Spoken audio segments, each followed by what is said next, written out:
Chapter 1 Clearing the Way. Welcome to this very special book of practical magic, a book which is designed to help you understand what practical magic is all about and show you how to change your life by using your inherent power in a safe and natural way. There is no other book like this. It is totally different from any other type of magical instruction. It is filled with original ideas and is, at times, highly controversial. Above all else, it attempts to give you the truth about magic and the magical way to success, whatever the word success may mean to you. In acting as your guide, I am able to point out the way to truth, for not only have I spent a lifetime searching for that rare commodity, I am not bound by oaths to keep silent. In any case, the truth about life is quite plain to see once the way has been cleared and the path pointed out. Perhaps we ought to start by looking at the analysis of truth. If you are perfectly honest with yourself, truth is what you really want. I mean the real truth and not the imperfect truths given to us by religion, experts, and the highly dubious prophets who attempt to dictate and direct occultism both past and present. The biggest problem with their concepts is that they are based on second-hand knowledge. No one has bothered to think or question these ideas. In fact, religion did and still does resist questioning unless we discover the truth for ourselves and thereby remove the need for the priesthood. Today's occultism is also guilty of the same mistake. Second-hand knowledge is no guarantee of success. That is one reason why the spells, the incantations, and the grimoires of others are not necessarily of any use to you. An author's ideas may well, with a bit of luck, work for him, but there is overwhelming evidence to support the theory that they will never work for you. Nothing works that is second-hand in addition to being based on superstition rather than sound technique. The only knowledge worth having is the truth, and once you have discovered this for yourself, you cannot fail. There is a great deal of difference between accepted ideas which are made to work and truth. Time and time again, it can be proved that you can make anything work, and I do mean anything, if you believe it to be true. Belief is a major key in life, and in magical work, for whatever you believe comes true. It therefore makes sense to believe in the right ideas. In other words, those things which are true, as opposed to someone else's misconceptions or superstitions. This book will teach you to look for the real truth as it applies to you. It will teach you to question both your own beliefs and the accepted teachings of others, and it will help you find the only path in life which matters, your own. Truth versus untruth. If we are to establish what truth is, we had better start by looking at it from a different angle, by looking at some of the accepted truths which are held up as being correct and absolute. Magical misconceptions. 1. Ideas about God. As God is the source of all power, we have to belittle ourselves to trust that God may hear us and grant some of our requests. Untrue. Our ideas about a God are completely wrong, largely to religion and further suppositions on our part. There is a constant source of all-pervading energy which can be approached as God. What matters is our method of approach. A negative approach gets negative results, while a positive approach gets beneficial results every time. It is vitally important to remember that our image of God determines what we get from God. Take two extreme examples within religion. On the one hand, we have the classic image of God held in the minds of most Christians. Having been shown how to fear God, that they are sinful and possibly doomed to hell, they live in a constant fear of retribution and death. Certain wise men, and Christ himself, chose not to subscribe to this insipid image of God, and became miracle workers. Note how this is the same God with a different approach. The lesson is simple. Change your image of a God, and you change the results. Much more will be said about this later. 2. Fate and predestiny. It is quite absurd to believe that we have no control over our lives. This is a misconception based on superstition and, incidentally, a belief fostered by those who like to make money out of people's apparent misfortune. What is true is that our beliefs control what happens to us. If those beliefs are negative, destructive, and self limiting, we are bound to get effects which are in keeping with them, such as illness, poverty, stress, and bad luck. Being human, we have to blame something or somebody. Naturally, we dare not to blame God or even consider that it may be our own fault, so we blame intangibles such as forces beyond our control. It may seem like a valid idea, but as you will see, it is not. In truth, the only force which controls your life is your own, and this force acts through your beliefs. 3. Devils, demons, and other astral entities. Like gods, these are images. Despite the unfounded ramblings of so called black magicians and other non thinkers, let me categorically state that in reality there are no such beings, and they certainly do not exist outside of yourself.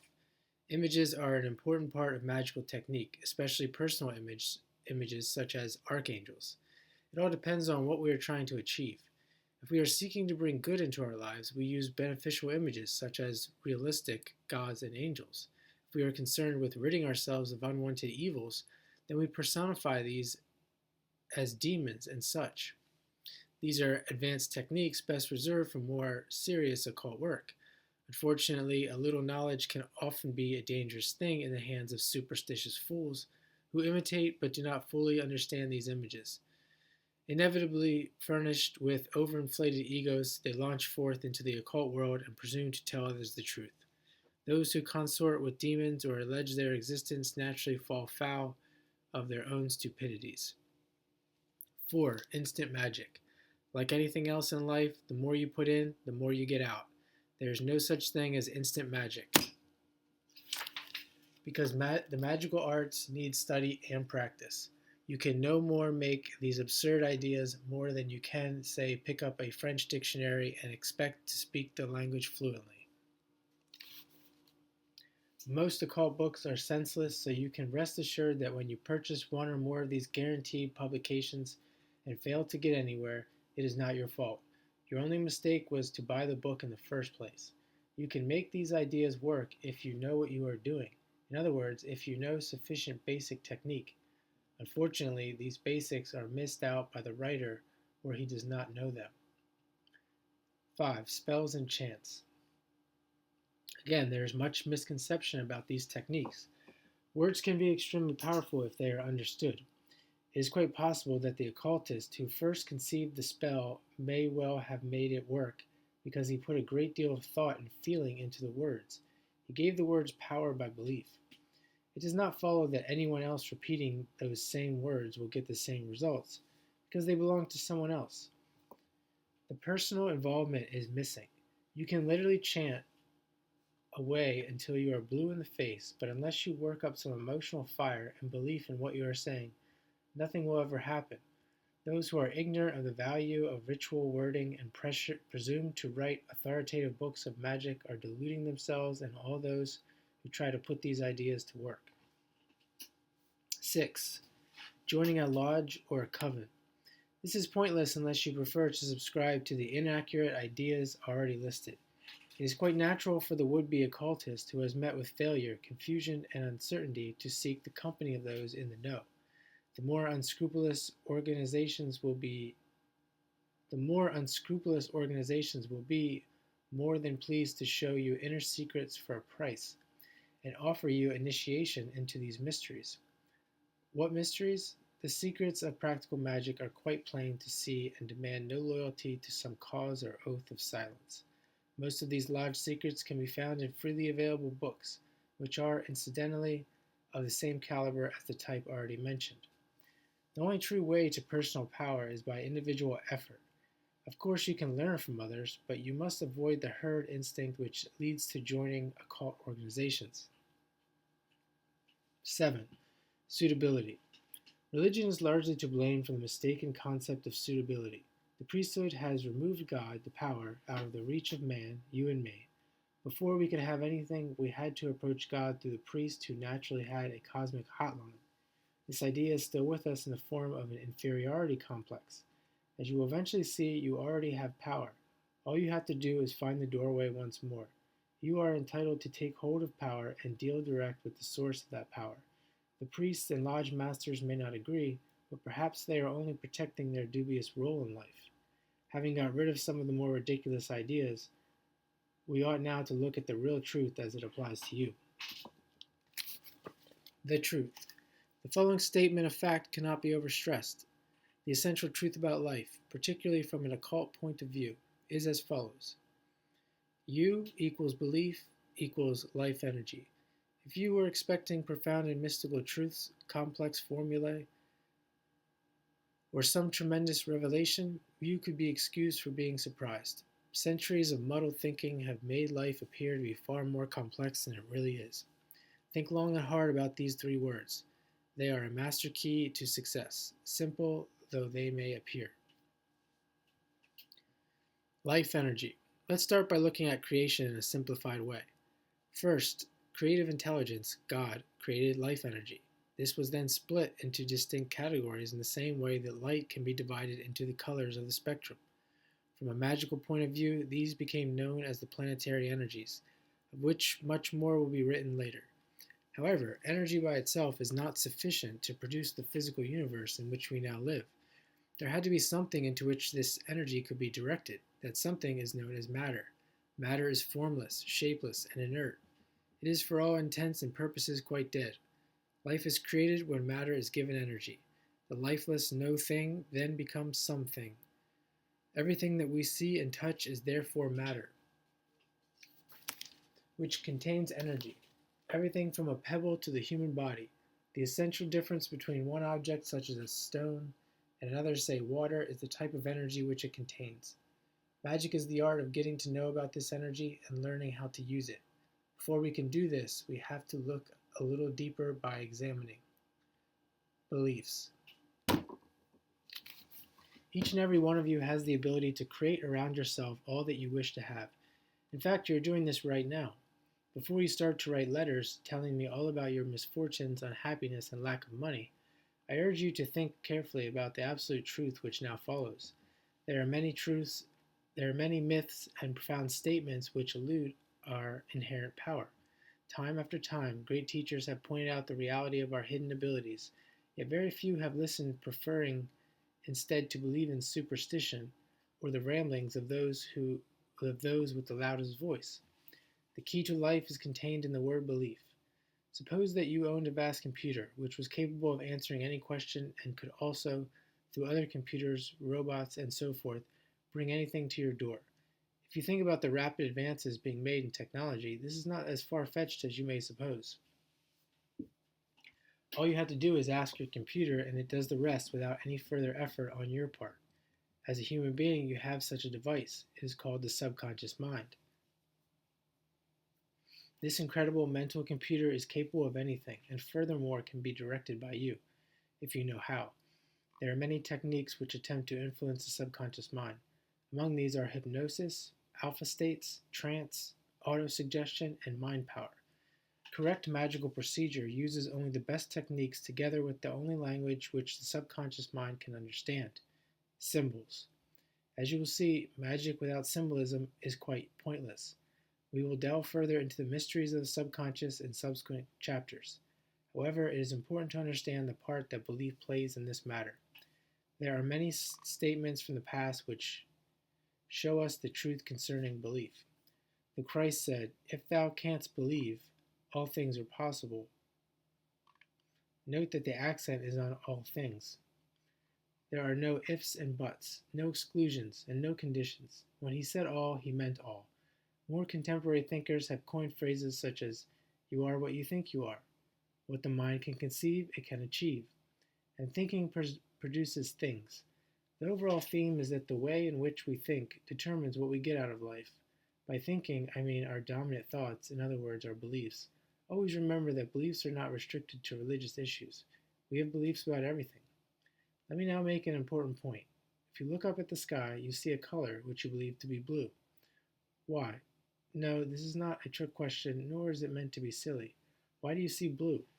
The answer is that you have inherited a common belief. You did not come to this conclusion all by yourself. Now let us look at some other popular beliefs. Unfounded beliefs. These include Babies are delivered by the stork or are found underneath a gooseberry bush. Of course, this is silly, yet people did actually believe this. Some still do. Man can never travel faster than 60 miles per hour, or his ribs will collapse as a result of air pressure. Really? Or perhaps the real scientific gem, it can be categorically stated that man will never be able to take to the air and fly.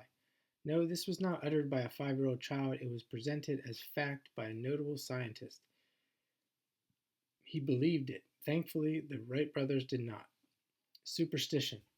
Here we are dealing with largely unfounded beliefs which can be made to work. I will not go into detail. The never ending list of superstitions grows each day.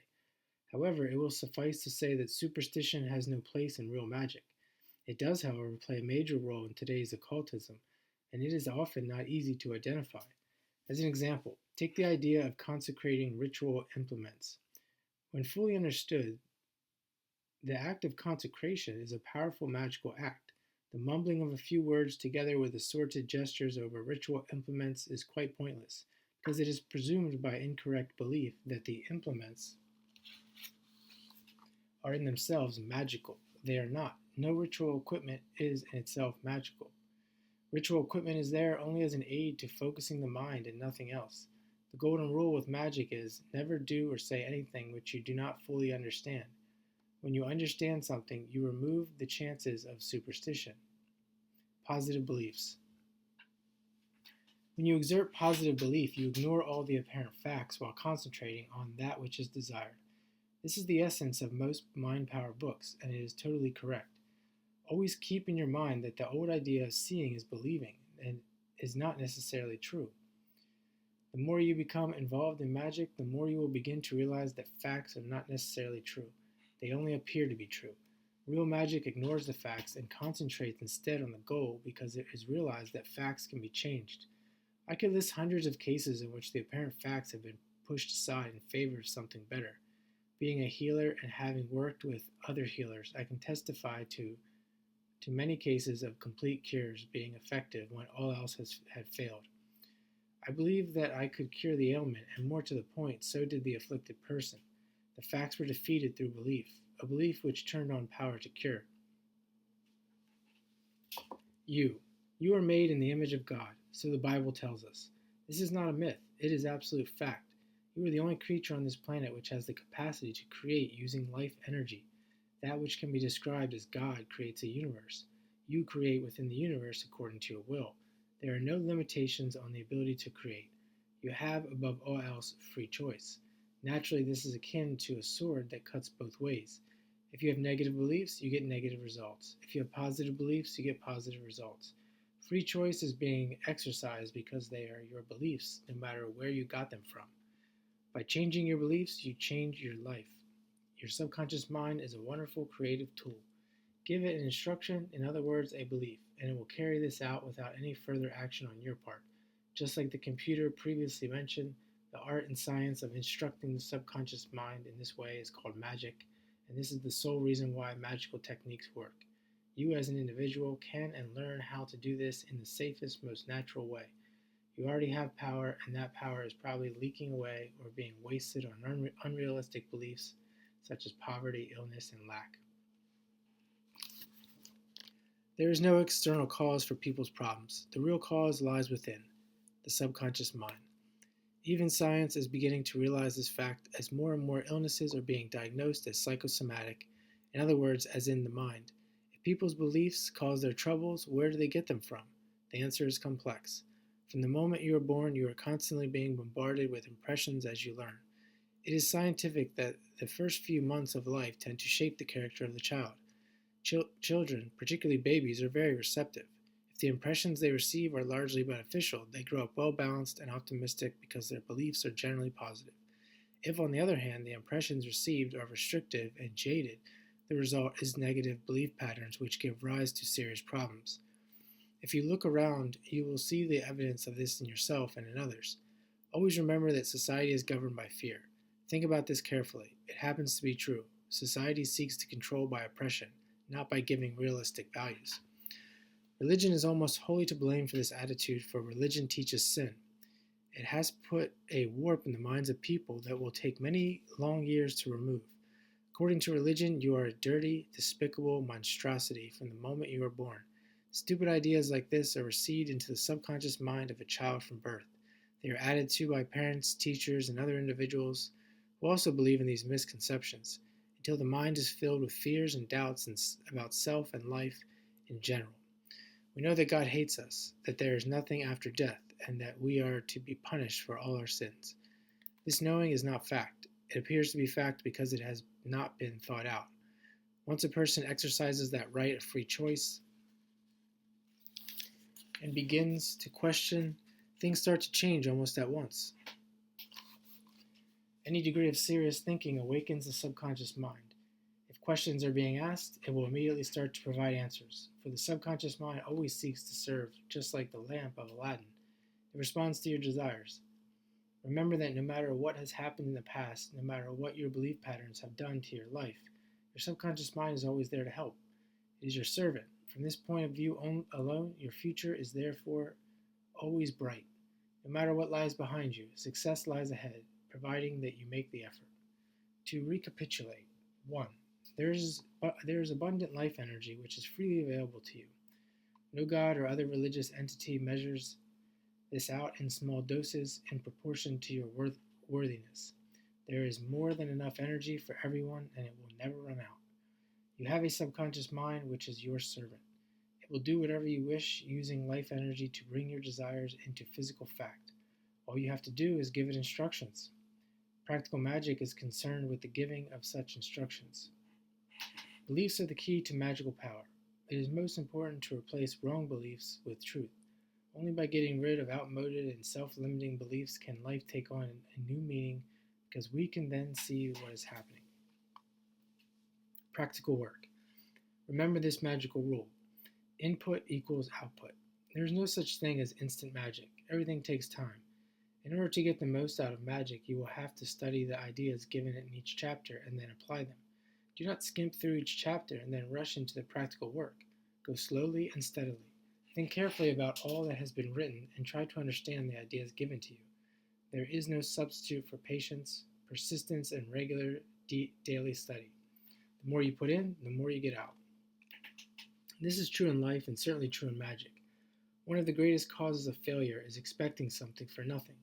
If you want to change your life, become successful and content, then you must be prepared to work for this. This means that you will have to devote some time each day to your studies and practical work. It is a small sacrifice for a large gain. 2. A prerequisite to successful magical work is the ability to become calm.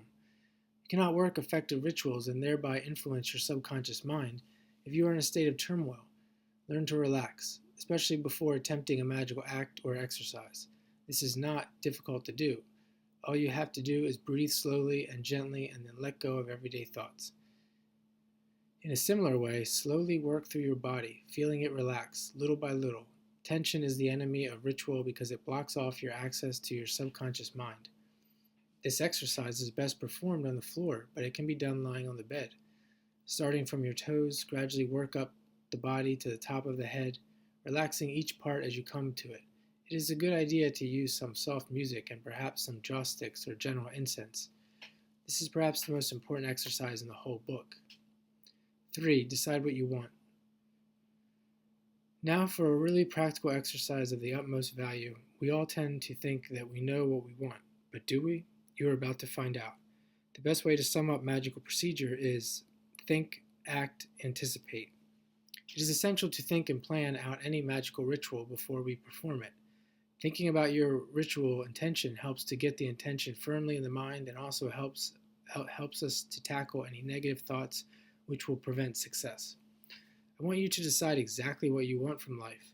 Think about this carefully and write down everything on a sheet of paper. While doing this, it is important that you do not restrict yourself in any way. One way of doing this is to imagine that you have a limitless supply of blank checks and unlimited funds in the bank. Think about this. If you really did have an endless supply of money, what would you buy? Where would you go? And so forth. Let your imagination run free and watch out for any negative ideas such as, I cannot have that because of, or similar ideas. Another way to look at this is by pretending that you have a genie in a bottle or even Aladdin's lamp. Use any ideas which help widen your horizons and give you unlimited free choice. Take your time and let everything come out into the open. When you are satisfied that you have covered everything that you need, take another sheet and divide this list into two sections: needs and desires. There is quite a difference between something which is needed and something which is desired. For instance, if your health is bad, you need better health. A new car or a trip abroad could well be a desire. Again, take your time and think carefully about this. Finally, I want you to look at each of these two lists and put them in order of priority. The net result is that you are now clear in your mind as to exactly what you want from life, and you can also see which of these things are most important. You have 2 weeks to work through these exercises, so do not rush. Do remember to be positive. In other words, include everything no matter how impossible it may appear to be. In the next chapter, I will show you how to begin to turn these needs and desires into reality.